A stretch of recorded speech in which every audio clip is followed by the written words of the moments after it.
qu'on parlait, donc? Vous n'avez pas une histoire de Saint-Denis? Jument blanche? Tu as entendu ça? Jument blanche. Ce que j'ai...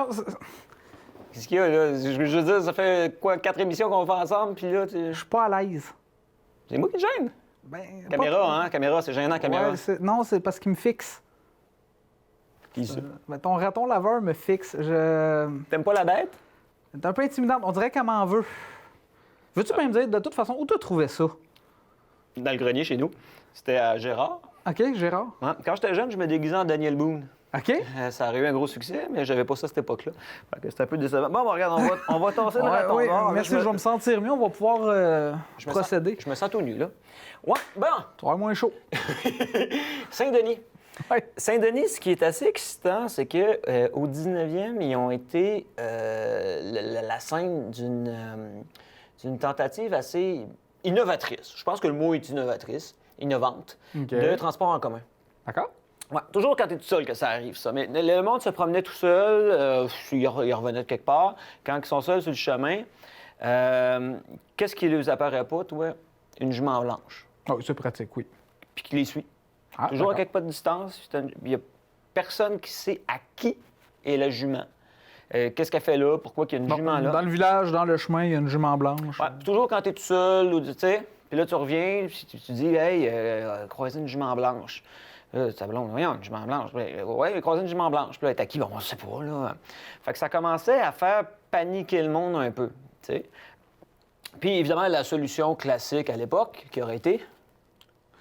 Ben là, je sais pas, moi, tu veux faire peur à une jument blanche. Tu cries, t'allumes la lumière. T'es trop contemporain. Ils ont proposé de tirer dessus. Oui, ben oui, on a tout un 12 qui traîne par là. C'est ça. Mais le curé les en a découragés. Je peux comprendre pourquoi. Non, mon cher paroissien, tirer sur la jument n'est peut-être pas la solution. Mais toujours est-il que le village commençait à en être fichtrement épeuré de la bête. Puis, OK, c'était pas juste une personne, là, c'est le village qui était oui, parce que ça importuné. jasait, tu sais, puis c'est quoi ça? Puis c'est arrivé à plusieurs personnes dans le village, c'est pas juste une personne, tu sais, t'avais une jument qui les suivait. L'histoire se termine, grosso modo, là. Tu sais, moi, quand je guide Place aux Jeunes, justement, le monde sort là dans l'autobus, puis, tu sais, ils attendent le punch. Ah, normalement, il y a une chute, là. J'attends encore la chute, là. Ouais, il n'y a pas.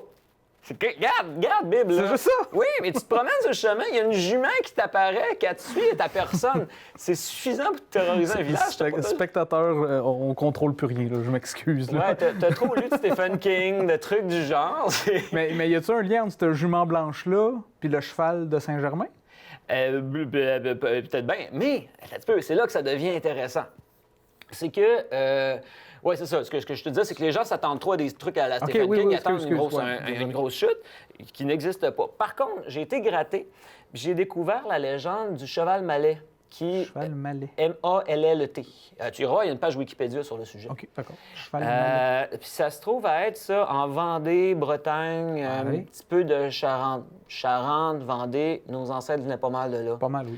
Fait que déjà, c'est comme si la mythologie s'était transplantée de là-bas à ici. Ce qui serait pas étonnant puisque c'est des gens de là-bas qui se sont transplantés ici. Oui, c'est ça, ils ont traîné le patrimoine.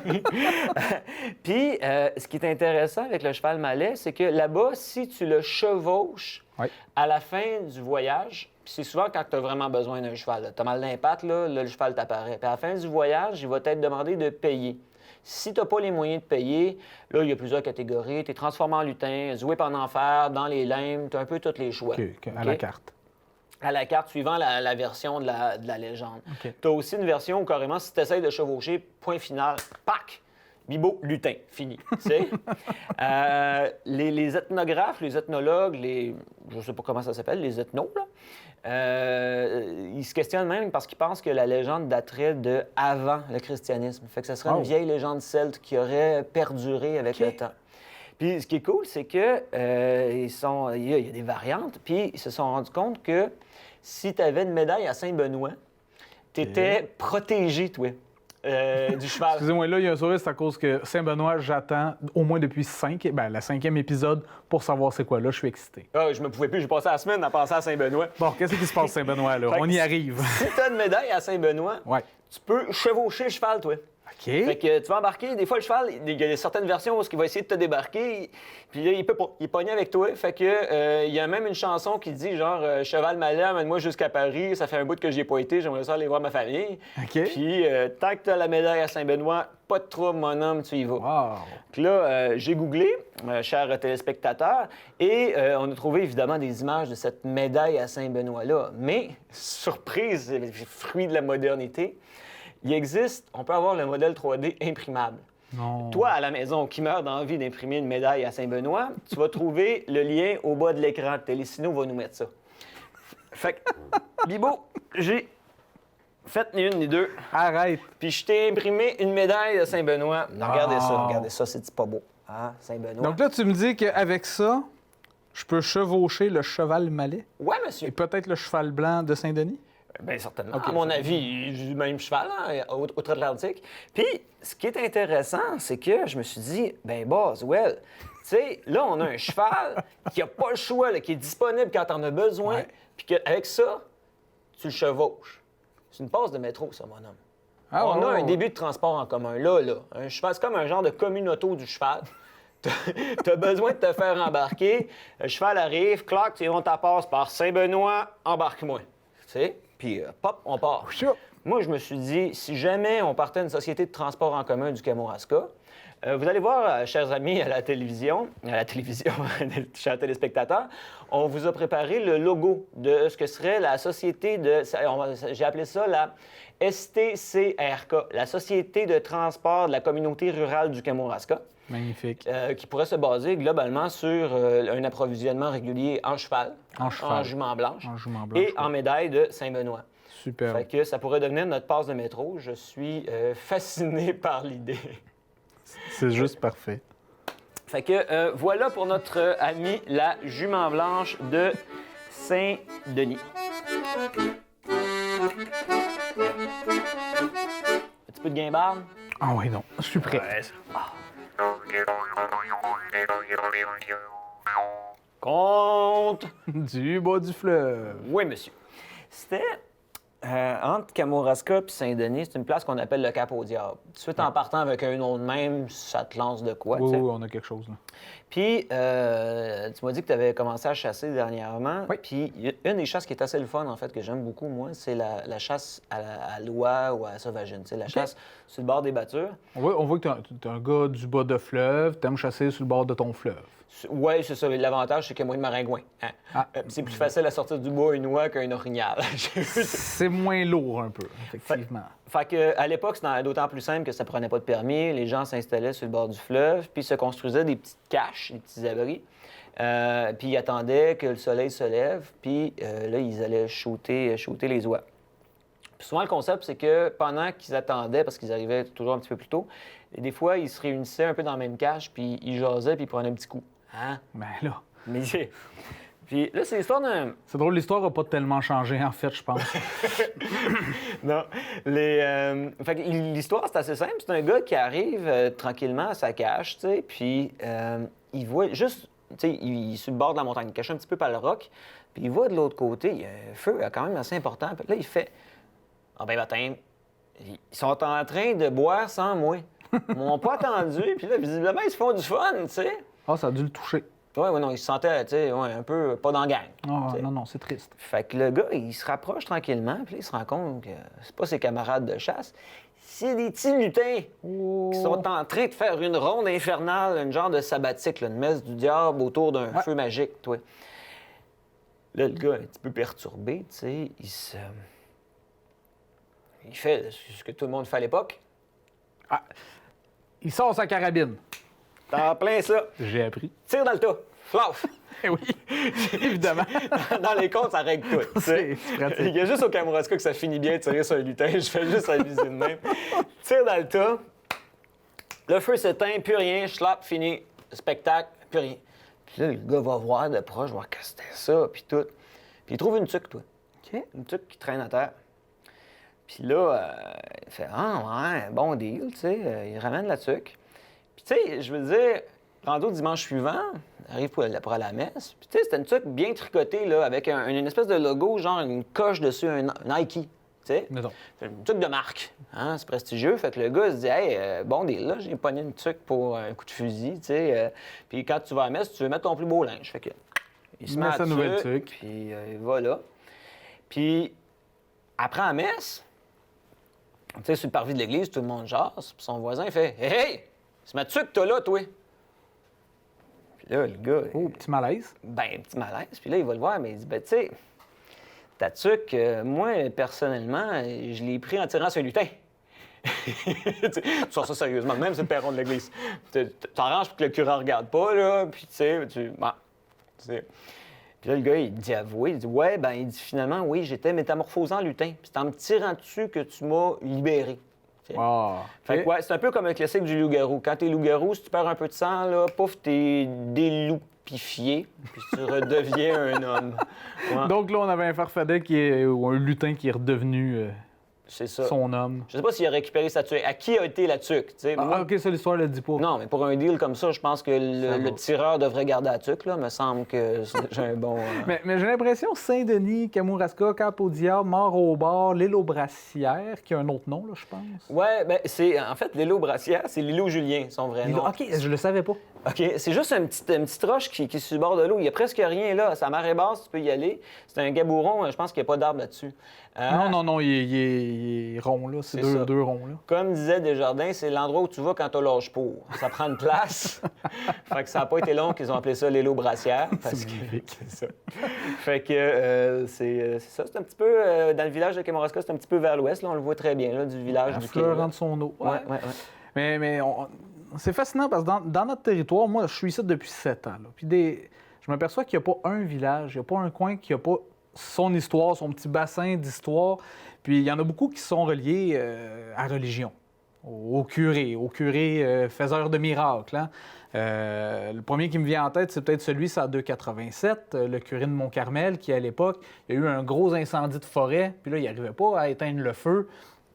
Puis le feu montait, puis lui, il est allé avec sa population pour aider. Puis il a dit à un endroit qui est pas juste un peu après la Bretagne, le secteur de Bretagne, que le feu allait arrêter là. Puis s'il arrête là, il allait mettre une croix. Puis, comme de fait, le feu a arrêté pile où ce qu'il voulait. Puis pour honorer le miracle, il a planté une croix qui se trouve côté est du chemin de la 287, un petit bouton un peu plus haut, là, juste après Bretagne. Fait que, on a un curé pompier. Là, j'en ai un autre à rajouter par-dessus. Mais à Saint-Pacôme, hein, leur voisin de Cap-de-Roche, là, à côté, le curé là, a fait arrêter une épidémie de choléra. Puis là, tout le monde l'a déjà vu, là, la grosse croix en métal qu'il y a en haut de la côte des Chats. Bien, c'est une croix qui avait été promise au Seigneur, à Dieu, si la population était épargnée par cette épidémie de choléra-là. Donc, il y a eu une première croix qui a été installée là. Puis maintenant, il y a la croix en métal là, qui a été installée, si je ne me trompe pas, par les Santerres de Saint-Pacôme. Ça m'a toujours un peu bidonné parce que dès que tu as une montagne, tu as un SMAT qui va planter une croix au-dessus. Puis il se trouve une raison. Oui, je ne sais pas si c'est le Mont-Royal, Montréal, qui est parti à la mode puis ça s'est étendu ailleurs. Il y avait peut-être quelque chose au Golgotha avant, là, mais... J'ai même entendu une histoire comme quoi que les voyageurs se plaignaient quand ils embarquaient à l'époque avec un Canadien au 19e siècle ou en Nouvelle-France, OK. que le Canadien arrêtait à toutes les croix de chemin pour se taper un chapelet ou quelques prières. Tu sais. Puis il y avait tellement de croix qu'il trouvait que ça ralentissait un peu puis que ça commençait à poser un sérieux problème. Moi, à mon avis, c'était une approche de l'habitant pour faire suer le voyageur. Tu sais, hey, mon anglais m'a-tu fait goûter moi, la technique du catholique? Tu sais, on va arrêter, on va prier. Fait qu'il erronait comme ça. J'ai bien la misère à croire que le monde priait aussi souvent que ça. Mais ton curé extincteur, ton curé pompier, c'est assez bidonnant. Parce qu'à Saint-André, dans la nef, juste proche de l'hôtel de la Vierge, là, il y a des hôtels secondaires dans la nef de l'église de Saint-André, il y a accroché au mur un portrait du Sacré-Cœur. OK. Puis même chose, les industries des jardins, l'entrepôt de bois, ils avaient un atelier de bois assez important, puis l'entrepôt de bois a passé au feu. Le vent était du mauvais bord, puis ça menaçait d'incendier le village au complet. Puis le curé de l'époque, même affaire, sort son portrait du Sacré-Cœur, accroche ça sur le top, sur un des murs, puis dit « C'est ici que ça s'arrête ». Puis le feu s'est effectivement arrêté pas loin. Le bâtiment passe au feu pareil. Bon, quand même. Mais ils ont retrouvé dans les décombres l'image, le cadre. Tout le cadre de bois avait brûlé. Mais l'image de papier était restée intacte avec, bon, probablement le verre qui l'aurait supposément protégé, mais c'était suffisant pour que tu aies un miracle local. C'est un miracle local. Puis, c'est resté dans l'église de Saint-André. Je ne sais pas combien de fois qu'ils ont essayé d'arrêter le feu puis que ça n'a pas marché puis qu'on garde juste ceux qui notent, mais... Oui, effectivement, je ne sais pas si dans les notes, le dernier incendie de Kamouraska, quand le feu est parti à peu près de l'actuel centre d'art puis qu'il s'est descendu vers l'église, je ne sais pas s'il y a quelqu'un qui s'est planté les pieds proche de l'église, puis whoop! C'est là que ça s'arrête, Niemann, on veut pas qu'il brûle, tu sais. Je sais pas. C'est un deal. Il y avait, dans les histoires de Saint-André, celle-là, c'est même pas une légende, c'est documenté par l'abbé Napoléon Dumont. Il y avait une dame d'Ickner qui, elle était morte. Bon, voilà, ça, c'est chose faite. Puis à l'époque, il faisait une veillée funèbre dans sa maison, fait qu'ils avaient mis des planches, mis le cercueil par-dessus les planches. Oui, on exposait les gens là, dans son propre salon, puis... Ça rendait ça plus vivant. C'est plus personnalisé. Ben oui, c'est à la maison, tu sais. Mais en tout cas, toujours est-il que la madame Dickner, pendant sa veillée funèbre, elle relève.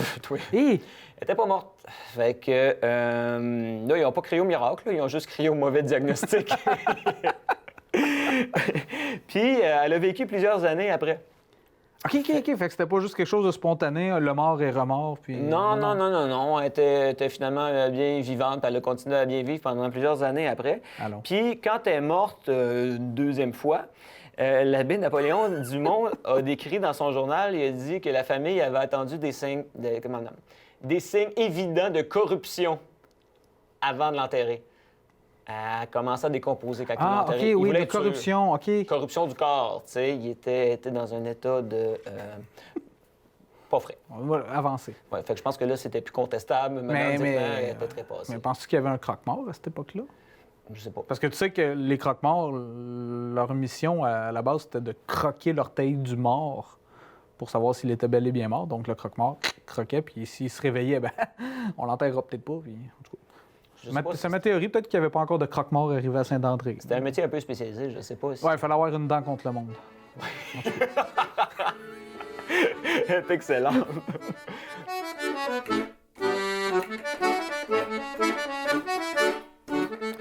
On aura un autre pour toi. Une petite...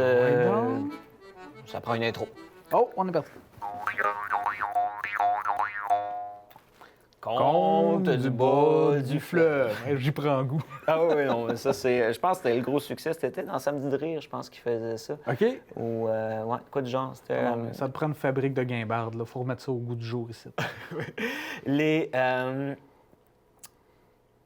bord du fleuve, quand tu pêches. Oui. Quand tu fais de la pêche à l'anguille, ou même je pense qu'ils le font un peu à l'esturgeon, ils vont créer ce qu'ils appellent des fascines. Oui. Des fascines, ça se trouve être une espèce de mur plein d'arbres, puis c'est tressé. En fait, à l'époque, c'était le plus gros ouvrage de vannerie au monde, parce que ça couvrait des fois plusieurs centaines de mètres. Ouais. OK. Ben, on en a encore, là, ici, sur notre territoire, là, des pêches à l'anguille. Oui, puis ça s'appelle encore la pêche à fascine, mais d'une certaine façon, maintenant, c'est des filets qui vont remplacer les fascines. Sauf que c'est un peu la même technique. Puis... c'est ça. Souvent, l'utilité des fascines, c'est que ça va créer une espèce de mur. Puis les poissons de fond, quand ils vont frapper ce mur-là, ils vont chercher une sortie puis ils vont suivre le mur. Avec le jeu des marées. Puis dans l'anse de Saint-Germain, il y avait, elle doit être encore là, je présume, parce que les mouvements géologiques sont pas si rapides que ça. Il y a une île qui est un peu orientée de telle sorte que tu pourrais utiliser l'île carrément comme fascine. Fait que ça te fait un petit mur à bâtir, mais vraiment pas si grand que ça. Est-ce que c'est le secteur qui appelle le minéral? Je pense pas. Je pense que c'est plus loin que ça un petit peu, mais je jurerais pas sur la tête de ma grand-mère là-dessus. C'est bien, on va préserver la tête de ta grand-mère. Oui, s'il vous plaît. Puis, c'est ça, le concept est assez simple. C'est un cultivateur qui s'est dit, ben moi, je vais me servir de l'île carrément comme une facette, comme une déviation à poisson pour les enligner. Fait qu'ils ont commencé à travailler ça, puis à poser le poteau, puis installer le stock. Puis en fait, il y avait du bois sur l'île aussi, fait qu'ils utilisaient ça. Oui. Fait que c'est un peu comme d'une pierre deux coups. Puis, tu sais, la pêche, ben c'est des fois, ça suit les marées. Fait que des fois, c'est le jour, des fois, c'est de nuit, puis tu y vas quand c'est le temps d'y aller. Puis le gars, ben il rapportait aussi beaucoup d'apparitions de feux follets dans les alentours, OK? Ce qui est un problème classique. Oui, il travaillait tout de même dans le lieu propice, là. Oui, le domaine du feu follet, hein? Fait que il les voyait, il ne tripait pas, mais bon...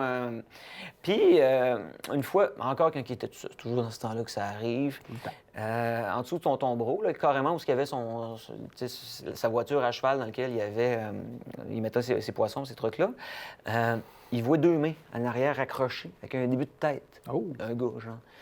Puis le gars, il savait qu'il était tout seul. Il part en panique, toi, claque le cheval. Plus vite qu'ils peuvent se rendre, il sac le camp de là.